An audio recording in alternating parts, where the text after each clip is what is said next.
Oremos. Senhor, nosso Deus e Pai, te agradecemos, Senhor, pelo momento que estamos vivendo. Agradecemos ao Senhor, Pai, porque nós estamos vendo cada vez mais na internet, nas mídias, o ataque que está tendo a tua igreja nesses últimos dias. O tempo tem mostrado, Senhor, que já é tempo, Pai, dos que estão mortos esquentar. O tempo tem mostrado também, Senhor, que precisamos sair, Pai, da letargia que tem nos prendido há tanto tempo, Pai. Situações que têm nos mantido presos, ó Pai, em nossas próprias mentes.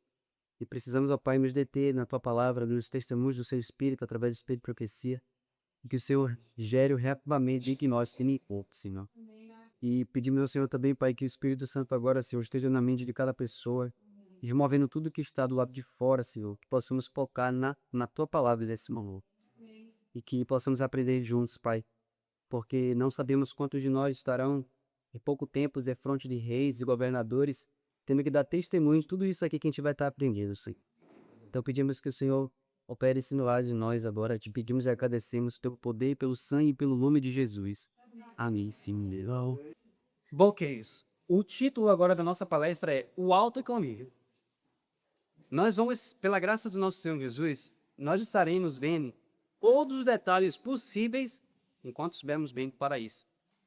Nós estaremos vendo todos os detalhes possíveis para que nós não tenhamos dúvida do que é o alto clamor. Assim faremos com o selamento, quando começou, o que é o selamento, quem recebe o selo, quem não recebe, o que é o selo, por que selar. Nós vamos ver todos esses detalhes pela graça do nosso Senhor Jesus.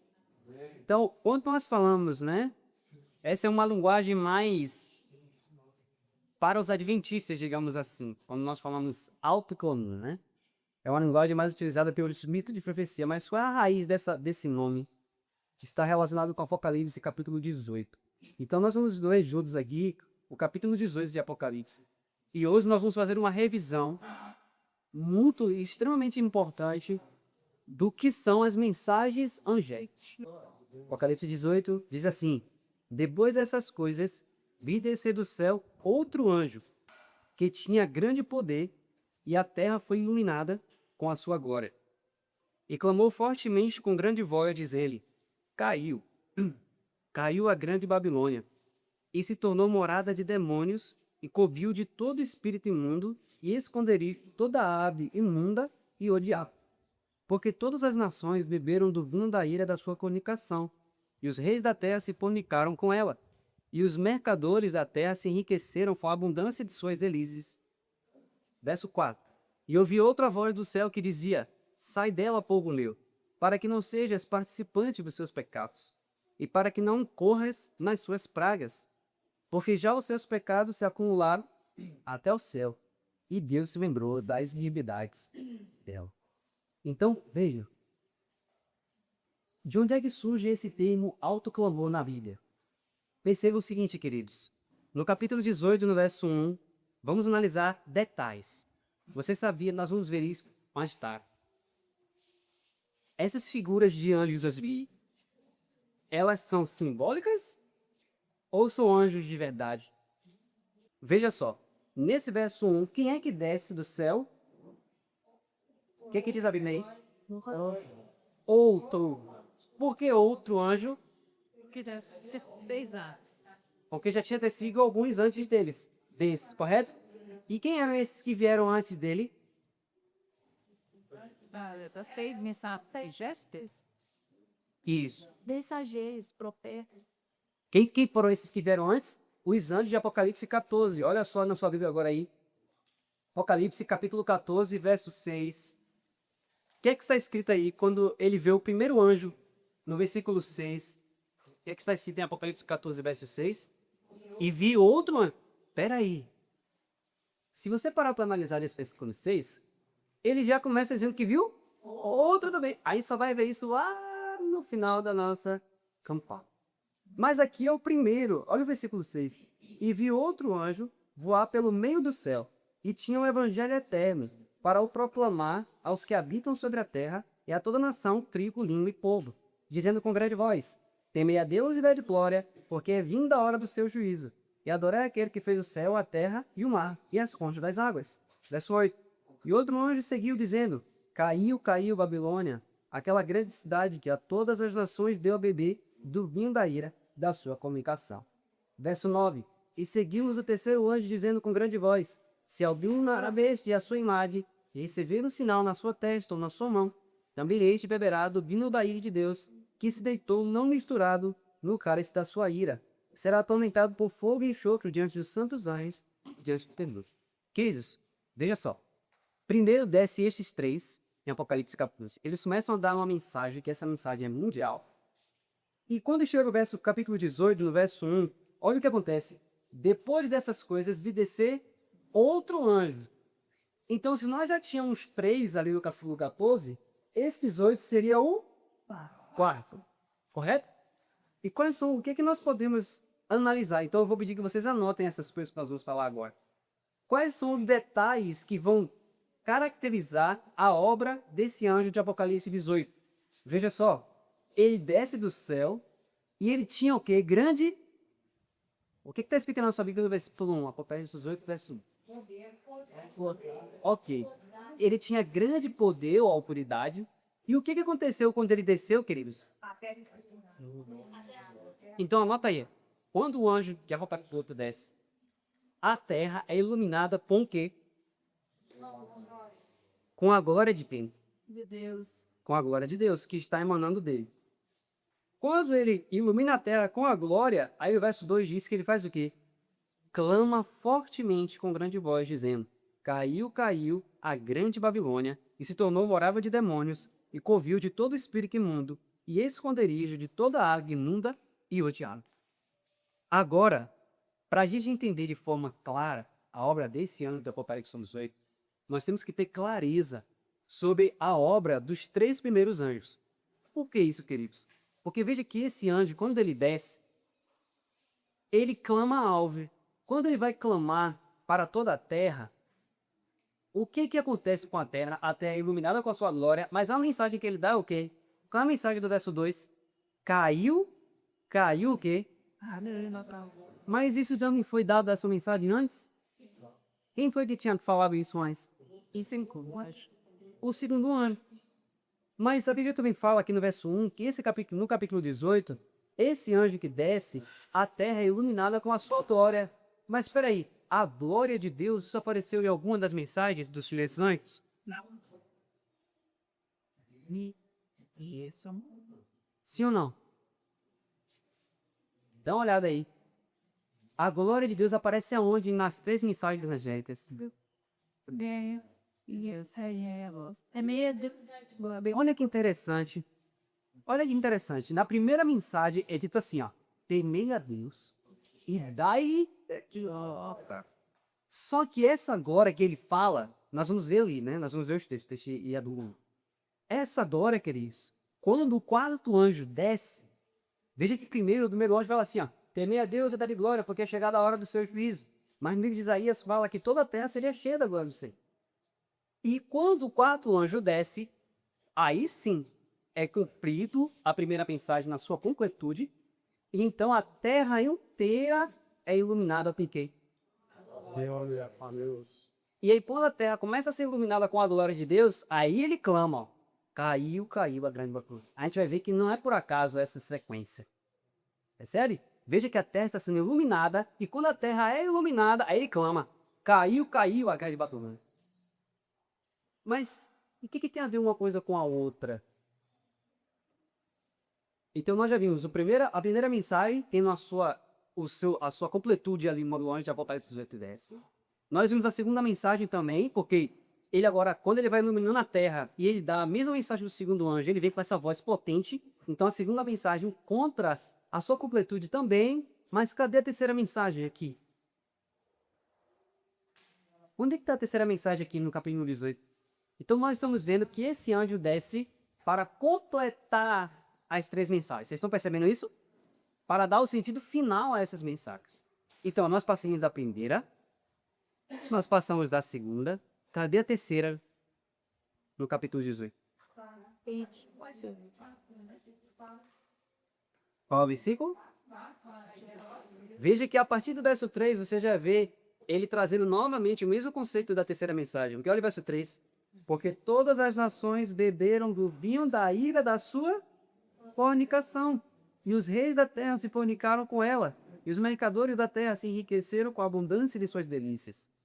E ouvi outra voz do céu que dizia: sai dela, povo meu, para que não sejas participante dos seus pecados e para que não incorras nas suas pragas. Você percebe que essa mensagem é semelhante à terceira mensagem angélica? Você percebe então que aqui ele vem para fechar a sonoridade da terceira mensagem também? Então por isso que a terra toda vai ser iluminada. Por quê? Porque quando essa mensagem do quarto anjo, quando este quarto anjo desce, ele traz o sentido completo às três primeiras e a obra então é finalizada. Ok? Nós vamos ver alguns textos aqui, deixa eu ver ali que a gente vai começar a ler o que eu trazendo, que nós vamos ver que essa palavra autoclamor então é quando, veja, as três mensagens elas começaram a vir. Só que quando foi que começou? Nós vamos ver ali no texto. Mas vamos ver de cabeça aqui como é que a gente está lembrando das coisas. Quando foi que a primeira mensagem angélica começou a ser levada para o mundo? E vocês vão preparar? E outras participaram, alguém tem outra data? Aí, A primeira mensagem. Por que é importante, querido? Nós vamos ler isso. Por que é importante a gente entender as três primeiras? Porque o autoclamor, ele é justamente o cumprimento final dessas três mensagens. Então, para a gente entender o autoclamor, nós precisamos primeiro entender as três mensagens. Porque o povo adventista, nós vamos ler ali, o povo adventista foi chamado para isso. Se eu sou adventista do sétimo dia, mas não conheço as três mensagens que... Imagine só, vou dar um exemplo. Uma empresa contrata uma pessoa para só cuidar digamos, de uma máquina na parte da mecânica. Dê um exemplo. Alguém pode dar um exemplo de alguma máquina aí, uma máquina grande? Hã? Um gerador. Imagine que uma empresa tem um problema de um gerador e a empresa vai e contrata uma pessoa ou uma outra empresa de gerador. Certo? Então, a empresa que está contratando, ela está esperando que a pessoa que vai chegar, ela vai saber mexer em quê? No gerador. Aí, quando a pessoa se apresenta dentro da empresa para poder fazer o trabalho, a pessoa fala assim, ó, nós estamos te formando naquele gerador ali. É um problema simples, mas você pode resolver. Aí a pessoa fala assim, mas aquilo ali? É aquilo ali que você mexer. Mas eu não sei mexer em gerador, não. No mínimo, a pessoa que contratou vai olhar e vai dizer o quê?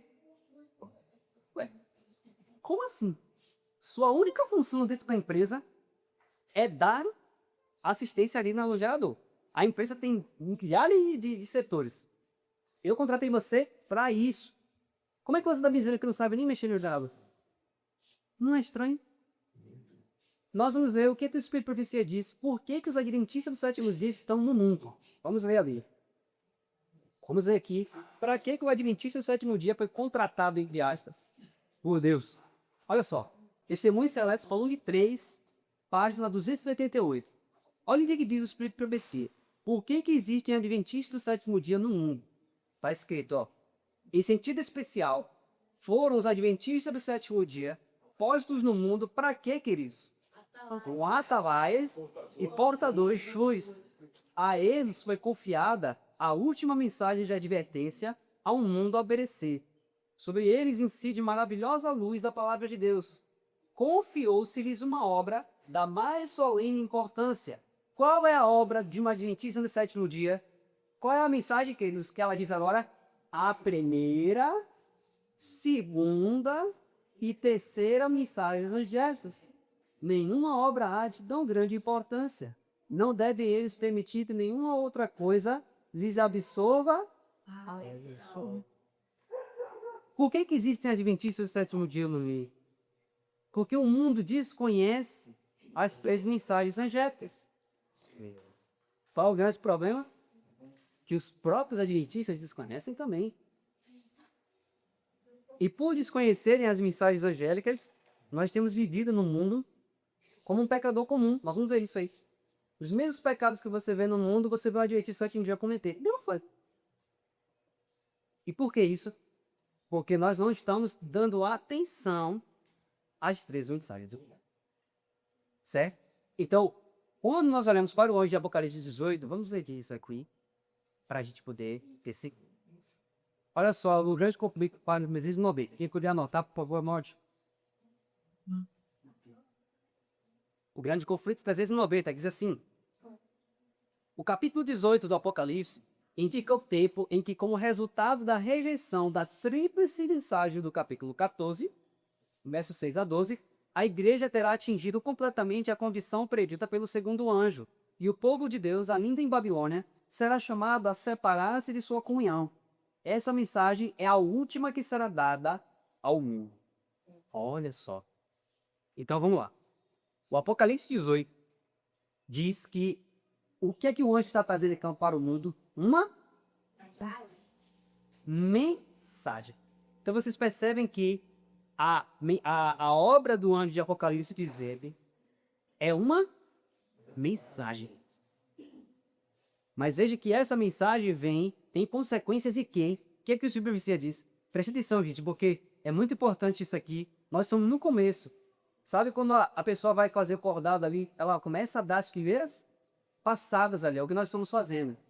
Então, o anjo que de Apocalipse 18, ele carrega o que consigo? Muito poder. E a terra é iluminada com a sua glória. Mas como é que a terra é iluminada com a glória? Através de uma... Olha só. Vida e Ensino 220. Uma crise acha-se diante de nós. Uma crise acha-se diante de nós, precisamente diante de nós. Devemos agora, pelo poder do Espírito Santo, proclamar as grandes verdades para esses últimos dias. Não levará muito tempo para que todos tenham ouvido a advertência e feito sua decisão, e então virá o fim. Então o fim depende que as pessoas do mundo ouçam a mensagem que quem foi chamado para dar. É a polícia adventista. Você é adventista do 7-20. Vamos lá. Quando é que o movimento adventista foi consolidado? Como movimento, não como igreja. Como é que foi consolidado ali? Por volta de quanto ali? Não, essas pedras foram organização. Por isso eu falei, não é igreja, mas movimento. 1844. Certo? Então nós estamos aqui, que ano? Quantos anos depois? Mais ou menos 40 anos. Olha o que o Espírito Profecia fala. Depois de 40 anos, que 1843 e 1844 já havia passado. Preste atenção nisso, que é de extrema importância. Olha o que ela vai dizer. Olha o que ela diz. Em suas mensagens aos homens, os anjos de Deus apresentam o tempo como sendo muito... Assim tem sempre sido apresentado. Verdade é que o tempo se tem o quê? Prolongado, além do que esperávamos nos primitivos dias dessa mensagem. Nosso Salvador não apareceu tão breve como esperávamos. Falhou, porém, a palavra de Deus? Absolutamente. Cumpre lembrar, não é? Cumpre lembrar que as promessas e as ameaças de Deus são igualmente o quê? Os condicionais. Deus confiará a seu povo uma obra a ser executada na terra. A terceira mensagem angélica, como é que está escrito? Que palavra é essa aqui? Devia ser dado à mente dos crentes, ser dirigida ao santuário celeste, onde Cristo entrara para fazer expiação. A reforma do sábado devia ser levada avante. A brecha feita na lei de Deus precisava ser reparada. Importava que a mensagem fosse proclamada com que voz? E qual é o sentido de ser proclamado com grande voz? É para quê? Para que todos os habitantes da terra recebessem a advertência. O povo de Deus precisava purificar sua alma pela obediência da verdade e preparar-se para estar sem falta perante ele em sua dor. Houvessem, olha só, aqui está o ponto agora. Houvessem os adventistas, depois do desapontamento de 1844, sustido firme sua fé e seguido avante, unidos, segundo a providência de Deus, fez abrir o caminho, recebendo a mensagem do terceiro anjo e no poder do Espírito Santo, proclamando ao mundo. Por que teria acontecido que isso?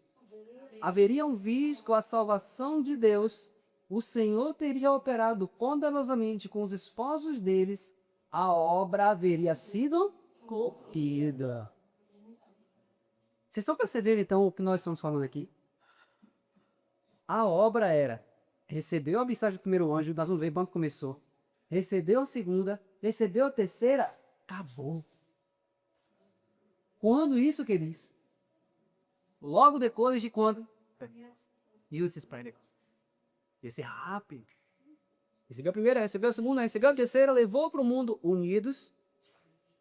O mundo dele acabou. Só que Satanás era inteligente. Ele sabe que na união existe a força. Então o que é que promove? Divisão. Um irmão contra o outro.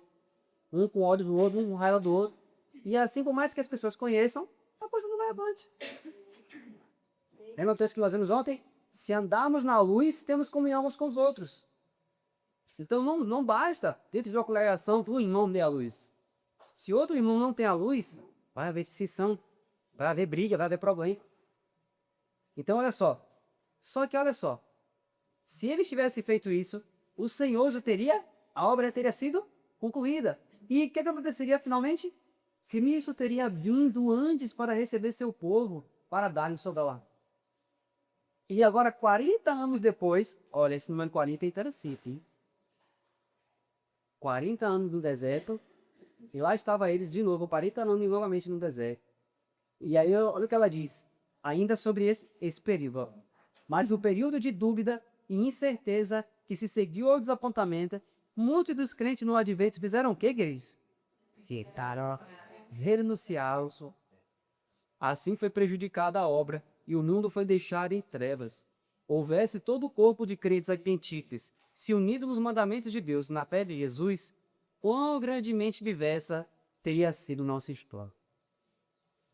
Não haveria a Primeira Guerra Mundial, nós vamos ver isso aqui aí. Não haveria a Primeira Guerra Mundial, não haveria a Segunda Guerra Mundial, não teria existido os Hitler, nada. Nada existiria isso. Se o Modi tivesse seguido a primeira, a segunda e a terceira mensagem do dia. Nós estamos em que ano hoje? Sim.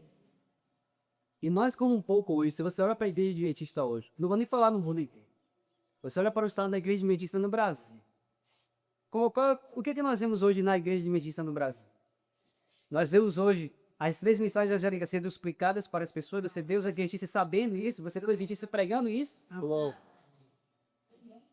O que nós mais vemos? Adventistas contra adventistas. O que é mais comum hoje na igreja adventista? Adventistas contra os próprios adventistas. Infelizmente. Quando eu falo adventistas contra adventistas, é o quê? Dissensão dentro com nós mesmos. Um crê de uma forma, outro crê de outra, e um que crê de forma diferente, fala mal do outro que crê de forma diferente, e ele levanta situações e assim vai. E aí, às vezes, você acredita na natureza de Cristo de uma forma diferente e é taxado de uma coisa. Você crê que é possível vencer o pecado e é taxado de outra coisa. Não é assim que nós vemos no contexto federal, independentista. E as pessoas ficam muitas vezes confusas, porque um líder fala uma coisa, outro líder fala outra. Mas nós vamos ver que isso já acontecia tempo passado. Entende? Então, qual é a forma, a única maneira dos adventistas do sétimo dia terminarem a obra que foi confiada? Quando eles entenderem e verem o que? Até o que eles somos chamados para fazer. E o que é que nós somos chamados para fazer? Levarás? Eu ia para as mensagens hoje. Então, Cristo já deveria ter voltado. Aí olha o que ela puxa, Marizima. Não era a vontade de Deus que a vinda de Cristo houvesse sido assim retardada. Não era desígnio seu que seu povo Israel vagueasse 40 anos. Será que ela está falando só de Israel antigo? Não. Não, porque já estamos aqui agora em 83. A igreja, gente, já estava 40 anos no deserto, de novo. Deus não queria isso. Em 1880, Deus não queria que a história da Terra tivesse continuado ainda da pontinha e tal. Então ela diz, olha só, prometeu conduzi-los diretamente até a Canaã e estabelecê-los ali como um povo santo, sadio e feliz. Aqueles, porém, aqui que eu primeiro pregado, não entraram por causa de quê? Da incredulidade. Seu coração estava cheio de murmuração, rebelião e ódio, e ele não podia cumprir seu conceito. Então, queridos, por que Deus não pôde terminar a obra em 1944? Nós tínhamos pessoas incrédulas e que estavam com o coração cheio de bom coração, rebelião. Não falo mais sobre isso. Aí ela continuou. Por 40 anos a iniquidade, a murmuração e a rebelião suprimiram o antigo Israel da terra de Canaã. Os mesmos pecados têm retardado a entrada de Israel moderno na Canaã celestial. Em nenhum dos casos houve falta da parte das promessas de Deus. É a incredulidade, a mundanidade, a falta de consagração e a montez entre o professo como Deus que eles têm detido neste mundo de pecado e dor por tantos anos. Então veja que, quando nós olhamos para a situação da igreja em si, como um todo, quando nós somos veio ponto de povo de admitíveis, nós vemos que esses são os pecados que nos desmotivam. Agora, como nós já começamos a ver nas palestras da doutora André, eu preciso esperar o reavivamento da igreja, dos irmãos? Não. Eu preciso começar a gostar de um reavivamento individual. Eu vou ficar esperando os irmãos começarem a ler os livros de Ellen White? Não, tipo, Não sei ver. Hã? Pois é. Nós temos um grave problema hoje. Qual é o grave problema? Muitos não creem mais no espírito de profecia. Outros creem, mas creem em partes. Tem outras partes que não dá, né? Mas para haver reavivamento na igreja adventista, nós precisamos dos testemunhos que precisa, sim ou não? Então, olha só. Sobre nós repousa a pesada da responsabilidade de advertir o mundo de sua governação iminente. Em todas as direções, de onde de perto, chame pedido de auxílio. Deus convida a sua igreja a despertar e revestir-se de poder, a imortais coroas a serem danas, ao rei do céu ao céu alcançado, ao mundo perecendo na ignorância a ser iluminado. Então, é para isso que nós somos chamados como adventistas. Então, agora, queridos, como a gente precisa entender, porque todos nós aqui queremos dar o alvo famoso, sim ou não? Ei, quem não quer dar o alvo famoso? Ninguém. Então, para que eu possa dar o alvo famoso, o Espírito Profecia fala que eu preciso conhecer o quê? As 3 mensagens. Então, com isso que eu perguntei no início, nós vamos fazer um resumo aqui. Nós não vamos entrar detidamente em cada uma delas. Não vai sobrar tempo para a gente estudar o alvo comum. Ok? Então, primeira mensagem angélica. Qual é a primeira mensagem angélica? Como ela começou e como eu preciso entender isso? Vamos ver aqui. Primeira mensagem angélica, anota aí, por favor. Deixa aí um espaço do vinho para cada mensagem. Você bota assim, condição. Primeira mensagem, que você vai ser aí embaixo ou do lado. Vai fazer 3 blocos para a gente entender quando começou, para caber bonitinho para você estudar. Veja só. Primeira mensagem, uma história da redenção, página 356. A profecia da primeira mensagem angélica, apresentada em Apocalipse 14, teve seu cumprimento quando, queridos? Do cumprimento do advento de 1840 a 1844. Isso aqui não é opinião de teólogos, isso aqui não é opinião de estudiosos, é o testemunho de Jesus falando. Ok? Tá claro isso? Pronto. Então vamos continuar. Tanto na Europa como na América, homens de fé e oração ficaram profundamente comovidos ao ser sua atenção chamada para as profecias e, examinando o registro inspirado, viram convincentes evidências de que o fim de todas as coisas estava às portas. Agora, a página 364 do mesmo livro História da Redenção diz assim: a primeira mensagem angélica foi dada. Qual foi o motivo da primeira mensagem? Separar a igreja de Cristo da influência corruptora do mundo. Todavia, para a multidão, mesmo dos profetas cristãos, as amarras que os prendiam à terra eram mais poderosas do que os atrativos celestiais. Escolheram dar ouvidos à voz da sabedoria terrena e deram respostas à escrutinizadora mensagem da verdade. Qual foi o propósito da primeira mensagem angélica? Separar os adventistas das influências do mundo. Então, o motivo da primeira mensagem angélica para nós como povo é nos separar das influências do mundo. Hoje, queridos, veja que o quarto anjo ele vai trazer ainda mais força para essa primeira mensagem. Então, hoje, o primeiro passo do adventista para viver a primeira mensagem angélica é o quê? Se separar da influência do mundo. Faz sentido a adventista do sétimo dia fazer dancinha em rede social? Não. Não. Faz sentido a adventista do sétimo dia postar músicas do mundo para as pessoas verem? Não. Faz sentido a adventista do sétimo dia assistir os mesmos filmes, séries que o mundo assiste? Não. é atrativo? O que o mundo coloca para o adventista é atrativo? Se não fosse atrativo, ninguém ia. Faz sentido o adventista do sétimo dia ter o mesmo tipo de alimentação que o mundo tem? Não. Então, a primeira mensagem angélica, ela veio para aqui. Para fazer o quê? Qual foi o motivo?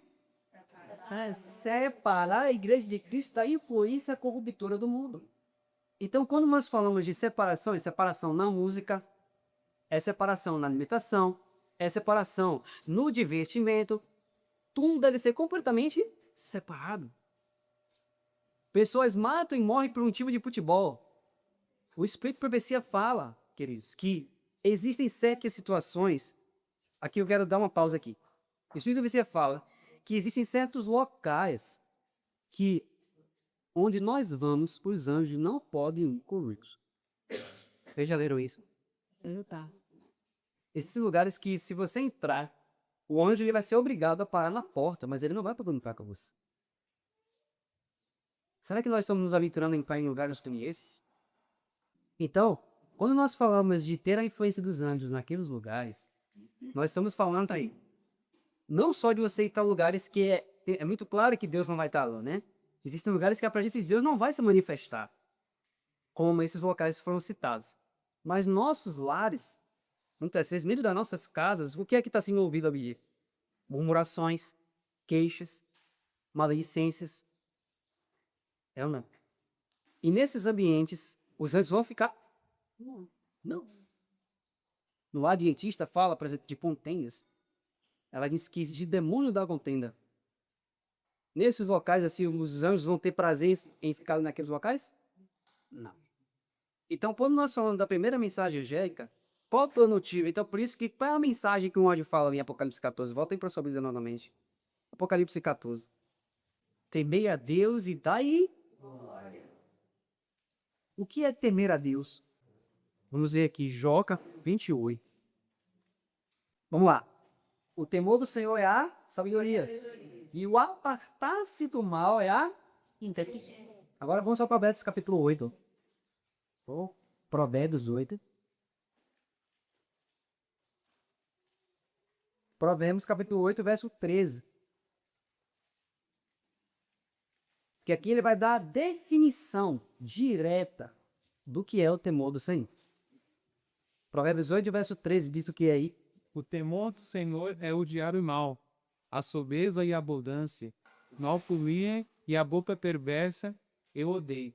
Bom, aí tá. Então, se você for pensar, qual é a definição de temor do Senhor? Está aqui. O que é o temor do Senhor? O temor do Senhor é, ou seja, definição. O temor do Senhor é odiar. Então, não é só, então como nós falamos em cristianismo, cristianismo não é um conjunto de dogmas, um conjunto de crenças em que eu digo, creio, creio, tudo isso. Creio nessas coisas, creio que Cristo veio, creio que Cristo nos salvou, creio que existe uma igreja remanescente. Não.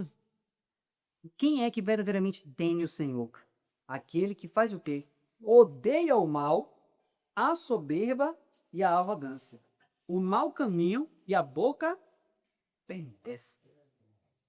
Então, se eu não odeio uma boca perversa, ou seja, uma boca que fala mal, que fala perversidades, eu não temo o Senhor. Então, o temor do Senhor, queridos, é isso aqui. Por isso que, quando a primeira mensagem angélica veio, ela veio para separar os adventistas, separar o povo de Deus das influências do mundo. Então, aqui está no versículo 13, o temor do Senhor é odiar o mal. Ou seja, tudo aquilo que é fora da natureza de Deus é o mal. E a primeira mensagem angélica ela deu para isso. Então, nós lemos isso em História da Redenção, página 364. Quem estiver anotando aí, no livro Grande Conflito, página 436, Grande Conflito 436, ela diz assim: pelo primeiro anjo, os homens são chamados a temer a Deus e dar-lhe glória, e adorá-lo como Criador do céu e da terra. A fim de fazer isso, eles devem obedecer à sua lei. Então só tem uma forma do ser humano temer a Deus e dar-lhe glória: se ele for obediente à lei de Deus. Não tem como o ser humano temer a Deus e dar-lhe glória se ele não é obediente à lei de Deus. É muito simples esse pensamento. Por que não? Nós vemos em Provérbios 8,13 que o temor do Senhor é o quê? Odiar mal. Mas o que é o mal? A transgressão da lei. Tudo aquilo que está fora. O pecado. O que é o pecado? Você que está escrevendo na Bíblia sobre o pecado, corrupção, sócia. Transgressão da lei. E quando você vai da 1 João 5,17, diz assim, ó, toda injustiça é pecado. Então, pecado é injustiça. Então, o mal que a Bíblia está falando aqui é justamente a injustiça, a transgressão da lei. Então, quando Deus está habitando no ser humano, este ser humano vai odiar tudo aquilo que é mal. Mas o mal é a transgressão, a iniquidade. Vamos ver isso lá no livro de Hebreus? Antes vai preceder isso de forma clara, olha só. O que está escrito aqui em Hebreus, capítulo 1? Aí você vai ver exatamente o que nós estamos falando. Hebreus, capítulo 1, verso 9. Aqui é o pai falando para o filho. Olha o que ele diz em relação ao filho. Hebreus, capítulo 1, versículo 9. Então nós estamos falando do temor ao Senhor. Então o Espírito você fala que não tem como temer a Deus e transgredir sua lei. São duas coisas incompatíveis. Olha só. Então ele diz, Hebreus 1, verso 9. Todos acharam? Sim. Diz assim, ó. Amaste a justiça e odiaste o quê? Então odiar o mal é odiar a iniquidade. E a palavra iniquidade aqui é transgressão?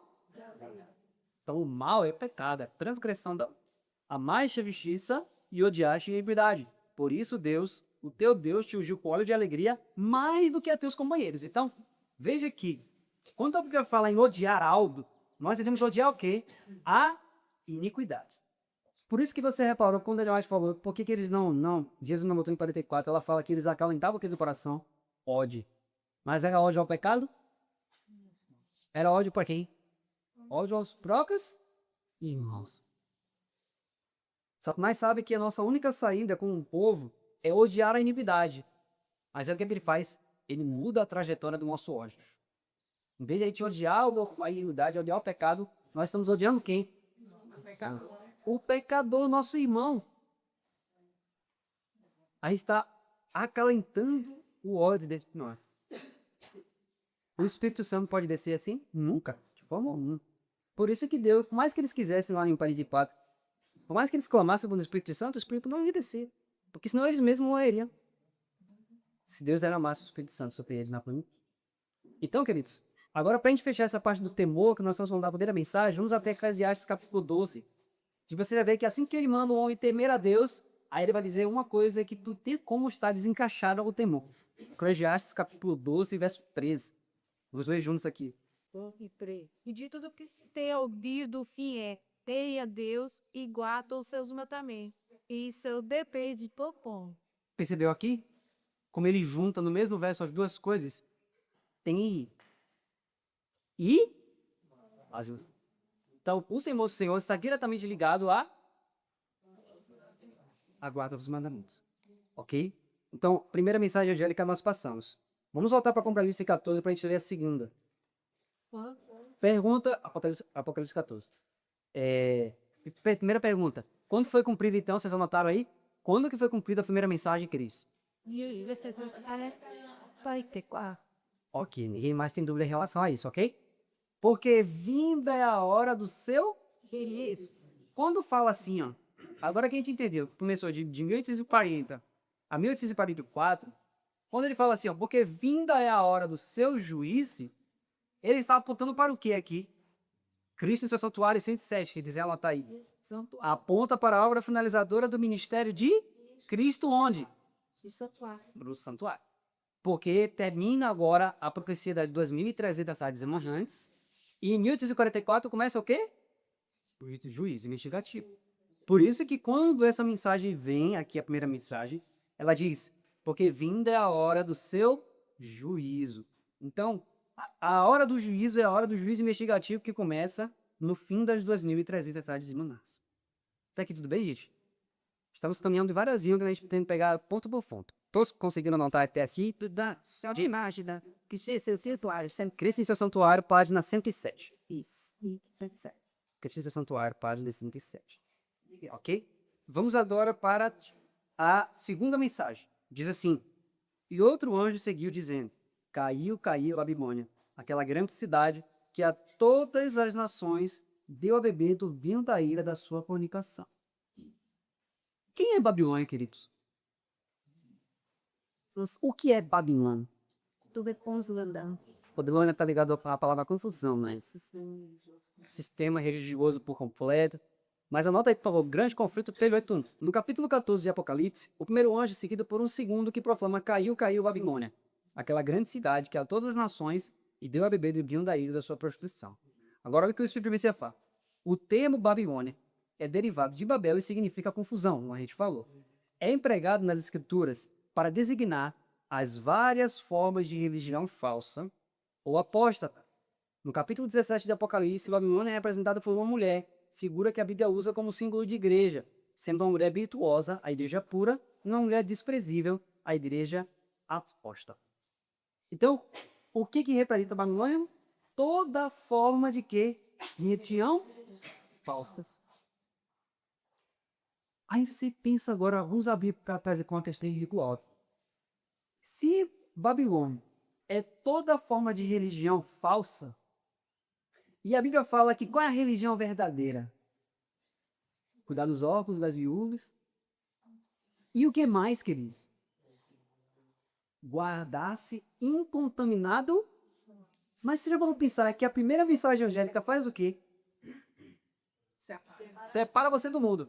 Aí vem a segunda e fala Babilônia. Você percebeu então que se você está separado das influências do mundo, é por isso que você dá a segunda? Porque a segunda é Babilônia. Eu disse que Babilônia é todo sistema de religião falsa. Mas se você não está fora do mundo, você faz parte de Babilônia. E se não tá por aqui, sabe? Não pode dar mensagem. Vocês estão compreendendo isso? A sequência das mensagens, por que uma vai atrás da outra? Porque se a primeira é para tirar você do mundo, se os anjos de Deus olham, daí você faz as mesmas coisas que as pessoas do mundo fazem, você está fora de Babilônia, querido? Se você levantar sua voz hoje para as igrejas caírem e falar para eles saírem, vai ser a voz que vem do céu? Não, não tem.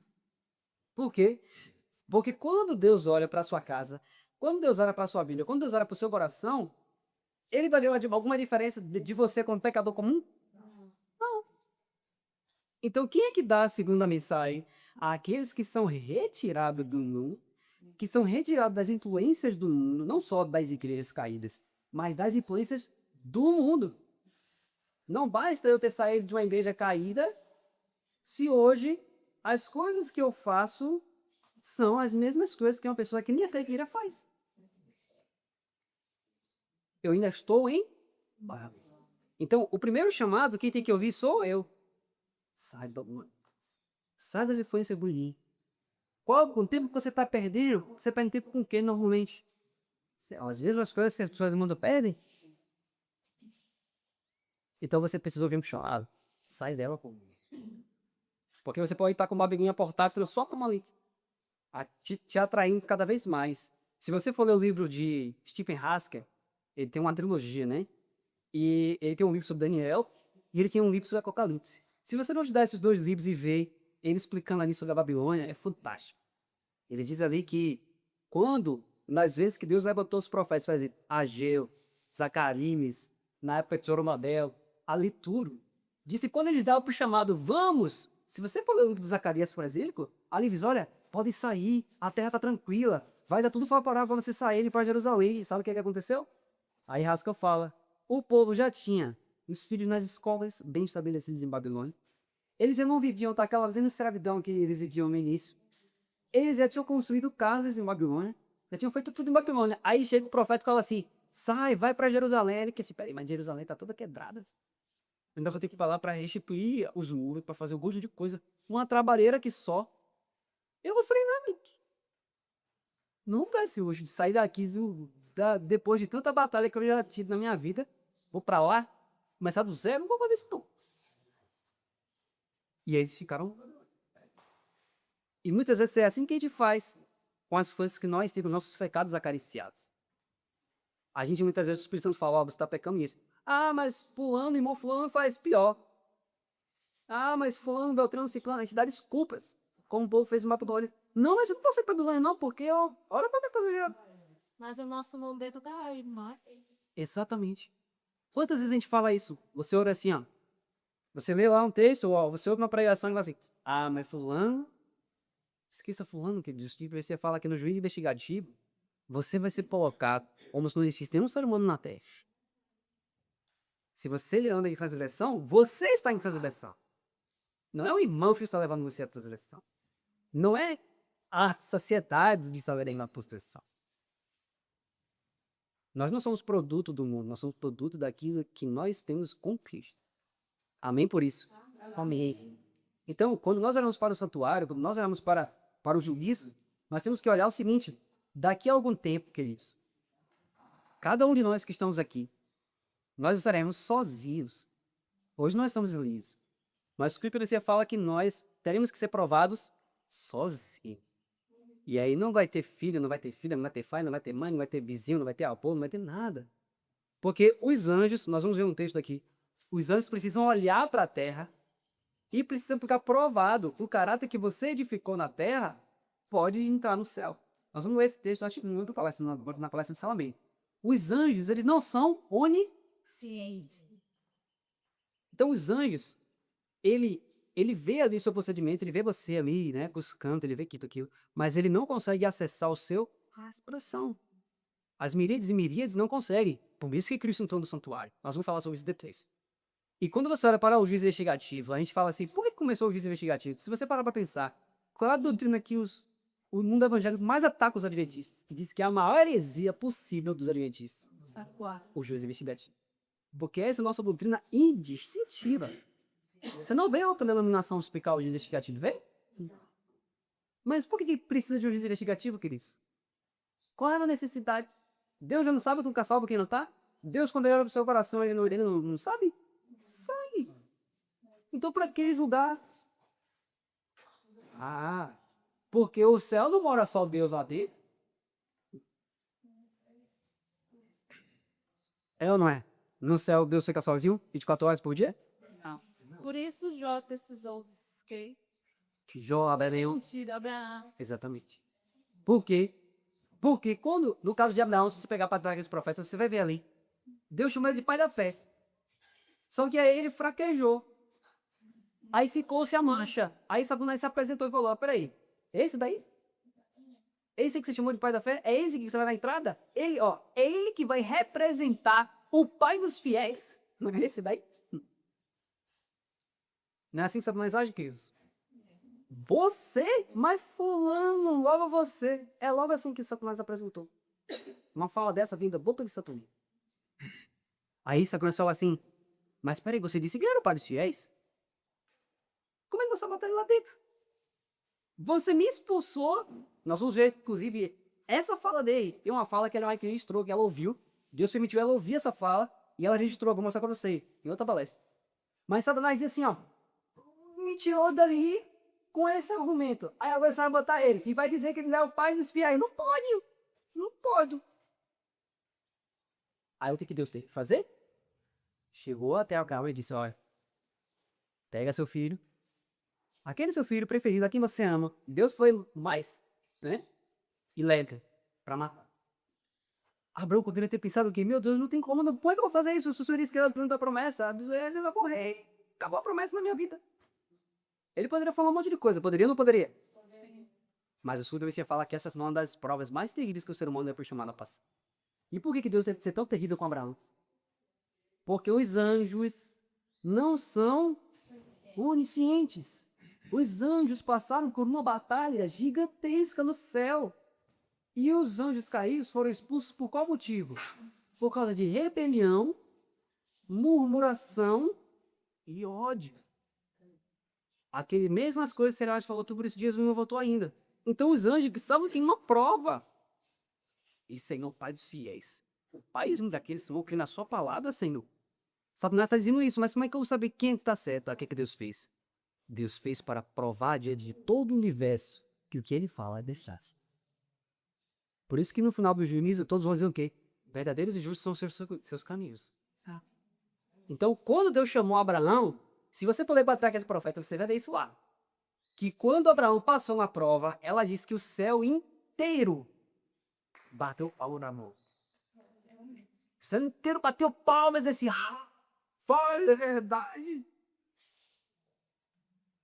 Por isso que você dirige investigativo. Porque os anjos veem você, os anjos veem toda a sua trajetória. E os anjos, eles olham, eles pesam as suas ações, o seu caráter, eles veem tudo. Mas só Deus vê o íntimo. Aí, imagine, queridos, o grande conflito. Imagina um conflito ali em Jó. Pare para pensar. Deus que pesa o coração.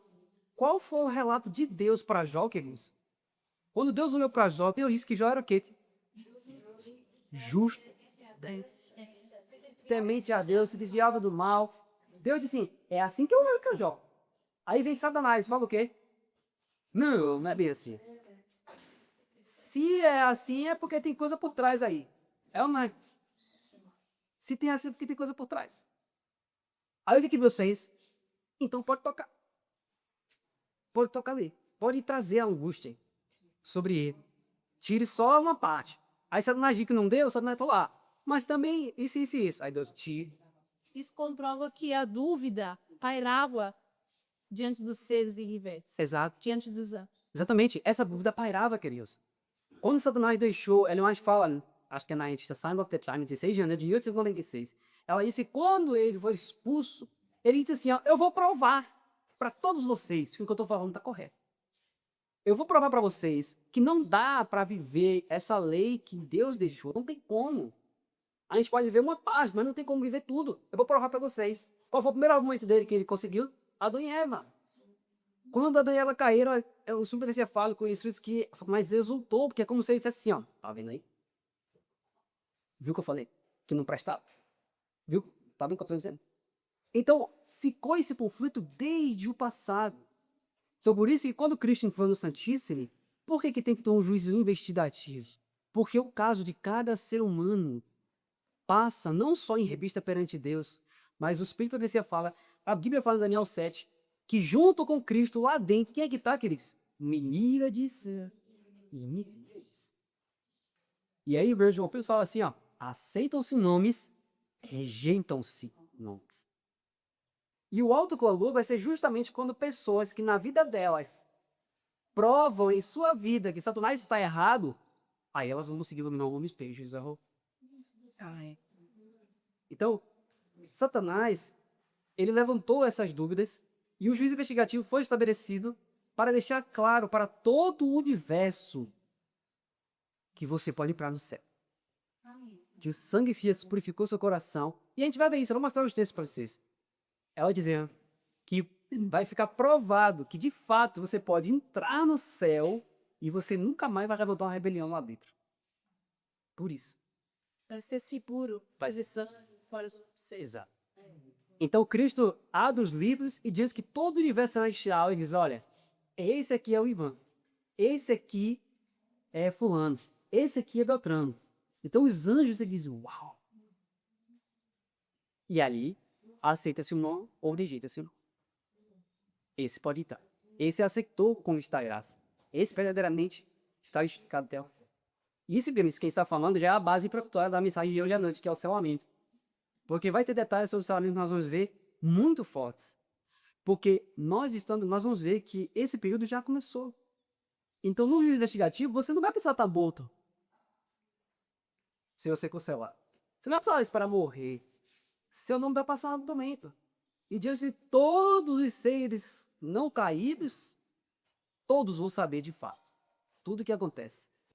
Quando nós estamos falando, por exemplo, de sair de Babilônia, nesse sentido aqui que a Bíblia está falando, dessa confusão, quando nós falamos que não tem como você testemunhar se você ainda for de Babilônia, perceba que o sentido que nós estamos falando aqui é, se Babilônia é confusão, é pessoas que estão longe que estão dentro do mundo, das condições do mundo, da influência do outro. Se você ainda está dentro das influências do mundo, você não tem como chamar as pessoas para fora da Babilônia, sim ou não? Sim. Não tem como. Agora, no sentido físico, quando nós falamos em sair da Babilônia, sair das cidades, aí sim, Deus está chamando um pouco para fora das cidades que estão lá no campo, para aperfeiçoar o caráter. Mas, você consegue entender dentro do que nós estamos falando, que mesmo se você estiver no campo, você ainda pode estar em Babilônia? Sim. Sim. Pô, Daniel esteve em Babilônia, mas Daniel não era babilônico. Daniel não tinha o espírito de Babilônia. Ok? E também não era a opção dele, tá? É outro ponto.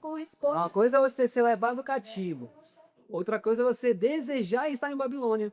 Como, por exemplo, vamos dar um exemplo de uma pessoa que desejou Babilônia? Vamos ver aqui 2 Timóteo capítulo 4. Você vai entender na prática isso. Olha a diferença entre Daniel, entre Esté, porque ó, Esté foi levada, o povo dela estava cativo. Daniel estava cativo.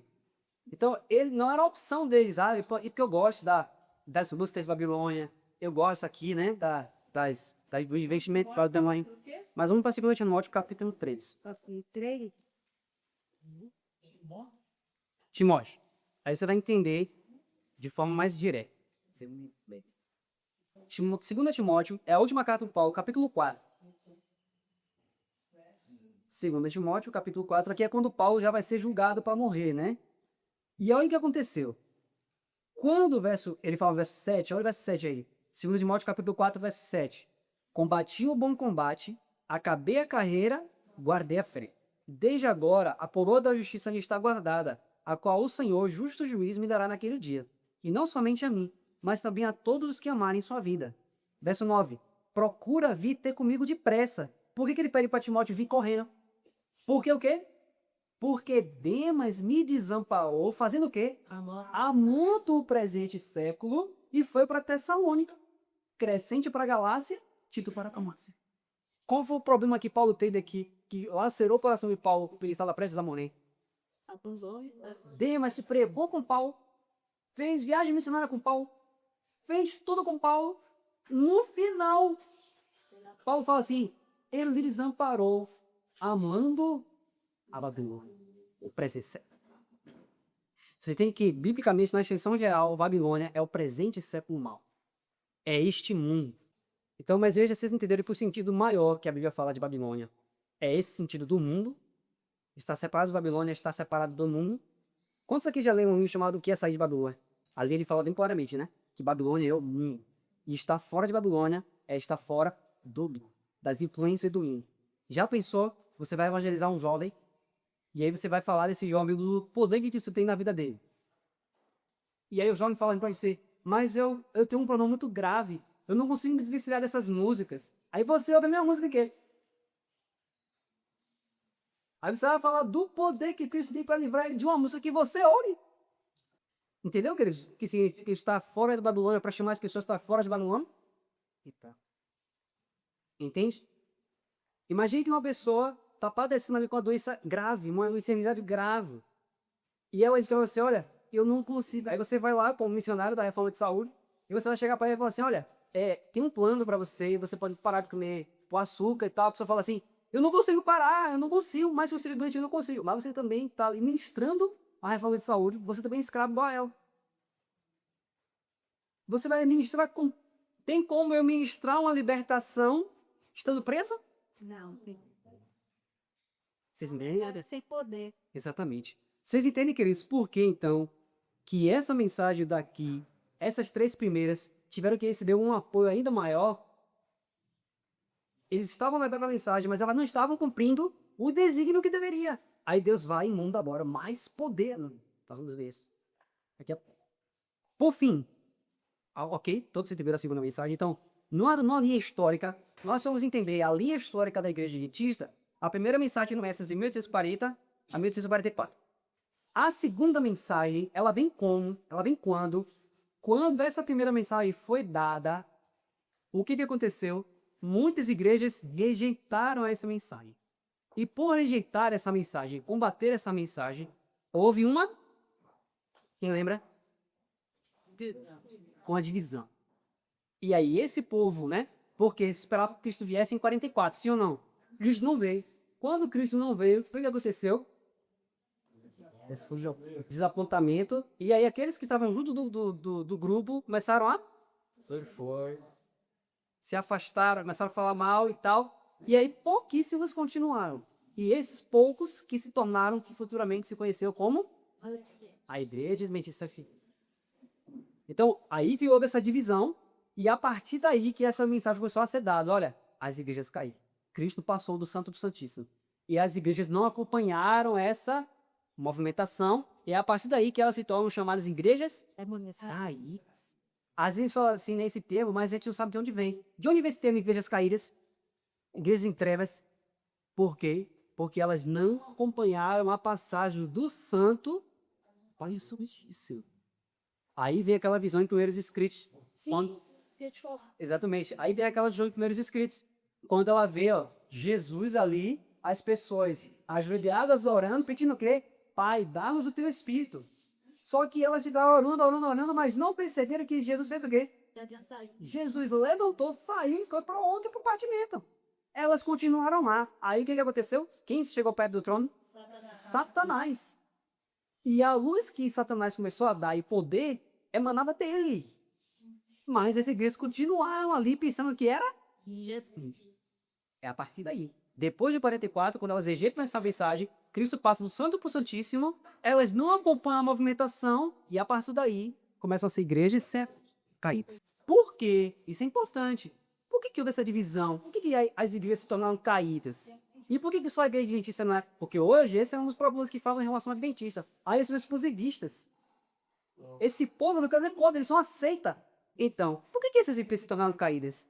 Por que o adventista fala que assim, é simplesmente para dizer, nossa igreja é a verdadeira, o resto é falsa, tudo do diabo? É isso tudo em mente? Infelizmente pode existir adventistas que pensam assim. Mas a raiz histórica que não é essa. Quando nós falamos em igreja adventista, a igreja como organização só surge quando? 1863. Mas, em 1844, quem eram os chamados adventistas no administrativo de aí? Quem eram os chamados adventistas? PCA. O metodistas, batistas, várias denominações que entenderam pela pregação de Guilherme Miller. Olha aqui a questão. Guilherme Miller, por um desses pousados para a primeira mensagem de Deus. Guilherme Miller começou a proclamar o que é que Cristo viria. E aí eles fizeram até um diagrama em 43, vocês lembram disso? Desse diagrama? Só que o diagrama tinha um erro, que Deus propositalmente vai tomando. Mas a gente não vai entrar nisso. Então, Guilherme Miller começou a pregar. Aí vinham os batistas, vinha gente de várias denominações. Então não existia igreja adventista. Eram várias denominações. Então várias denominações começaram a ouvir que Cristo ia voltar. Só que Deus levantou esse movimento, por quê? Porque a profecia das 2.300 tardes semanais estava para se cumprir em 1844. Ok? Então já estava chegando perto. Vai cumprir, vai cumprir, vai cumprir, vai cumprir. Então, para cumprir, Deus tinha que levantar o povo. Só que o que iria acontecer em 1844? Cristo ia passar do santo para o santíssimo. Então nós tínhamos diversas denominações que estavam estudando essa mensagem, que estavam estudando esses acontecimentos, só que eles erraram no... Só que veja, eles eram adventistas todos ali, porque adventista significa o que eles esperam, mas denominacionalmente falando, eles eram o quê? Batistas, metodistas, assim, que em várias outras. Percebe-se? Mas quando, olha só, eles iam pregar nessas igrejas. Eles entravam nessas igrejas chamadas hoje igrejas caídas. Eles entravam nessas igrejas e iam pregar a boca de Jesus. Muitos 54 tudo isso. Guilherme Miller, certa vez, teve que ser puxado pelo anjo. Vocês já viram essa história? Ele estava lá pregando, começou a gerar raiva nas pessoas. Guilherme Miller chegava no tudo da igreja, era chamado para pregar e pregava. Vai ser assim, assim, assim, assim, assim, assim, assim. Essas igrejas iam lá e rejeitavam. Aí, certa vez, Guilherme Miller estava na porta da igreja, um homem foi matar ele. Aí o anjo se pega em palmo humano e puxou ele. Senão ia matar ele. Aí, nessas pregações, aí as igrejas protestantes dos Estados Unidos, várias delas receberam essa mensagem de púlpito. Então ele pregou, Jesus vai voltar, tal. Só que ele errou o quê? O evento. Só que quando ele errou o evento, o que deveria ser feito? Foi feito por uma minoria. Mas que Deus esperava a nossa maioria. Vamos estudar para a ciência está correta. O cálculo está perfeito. Vamos estudar para a gente avançar nisso aí, para a gente entender o que já aconteceu. Só que, justamente se eles estudassem as igrejas protestantes, o que aconteceu nelas? um grande relacionamento entre elas, entre as igrejas protestantes. Porque eles iam estudar e iam dizer assim, rapaz, então, na verdade, Cristo passou do santo para o santíssimo. Então, as igrejas protestantes enviou levar essa mensagem. Só que isso não aconteceu. Cristo passou do santo para o santíssimo, eles rejeitaram a mensagem e só um pequeno povo dessas igrejas protestantes que aceitou. E essas igrejas protestantes que rejeitaram, ou não entenderam a passagem do santo santíssimo, nunca iam receber mensagens evangélicas, nunca iam receber a mensagem do sábado, nunca iam receber essas coisas. Então se tornaram igrejas de trevas, chamadas igrejas de Satanás. E aí desses poucos protestantes que continuaram, mas peraí, a profecia está correta, não tem como estar errado. Vamos continuar estudando. Começaram a pedir o Espírito Santo, começaram a pedir, aí entender o que Jesus passou do Santo Santíssimo, daí nasceu quem chamou os juvenis de pedidos aqui. Todos entenderam isso aqui. Essa é a nossa história, nossa identidade na profecia. Ok? Então, nós paramos aqui, queridos, na segunda mensagem. Então, para a gente entender o auto-amor, mais tarde a gente vai falar sobre o ceoalismo, né? Então, vamos ver que nós, antes de eu começar a falar sobre o celamento, vamos terminar essa parte, porque autocomum e celamento estão perfeitamente, intrinsecamente nisso. Essa história ficou clara para todos que é isso. Não é incrível a gente entender de fato a profecia e não olhar como... Aí você olha hoje e vou falar, é certa. Não, a gente está entendendo a raiz do problema. Eles estão percebendo a raiz do problema, ué? As igrejas protestantes rejeitaram a luz do santuário. O que Cristo está fazendo lá hoje. Por isso que elas estão em trevas. Por isso que elas estão no erro. Então nós que vamos levar essa mensagem, o santuário, a caridade presente tem que ser levado para essas igrejas. Nós precisamos levar isso para as pessoas. Então que Deus dê poder para que a gente entenda essas coisas e leve de forma clara para as pessoas. Então que Deus abençoe. Não te